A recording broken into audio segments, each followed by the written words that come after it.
So our study looked at Canadian children with inflammatory bowel disease. So we looked at, using particular methodologies, we looked at several provinces across the country to sort of come up with a population-related value of the rates of inflammatory bowel disease. And what we found was that young children were gaining incidence at a rate of about 2.2% per year, but under the age of 5 we found that that was actually increased by 7.6% per year.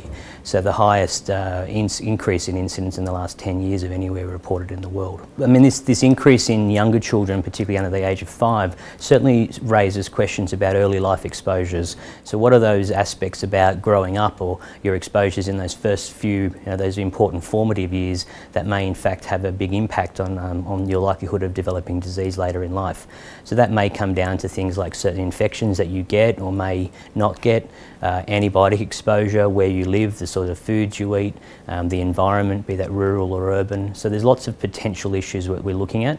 But inflammatory bowel disease is a complicated disease and it has lots of different contributing factors. So any of these could be variably implicated in a single individual case.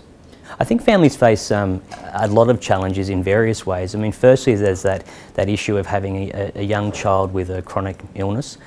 Secondly, there's the issue of time lost potentially from school if you've been unwell. There's that silent kind of component to it. I mean, abdominal pain, you can look well from the outside, but you can be suffering in silence quite significantly. That and the fact that the long-term nature of this means that they could potentially be facing complications or surgeries into their adult lives. So we really want to make sure that we work with the families to ensure that each individual child has their specific needs addressed, but also kind of thinking into the future about what we need to be planning and doing for these children. Because as we're seeing more in childhood, that means that there's going to be more adults living with this condition in the years to come.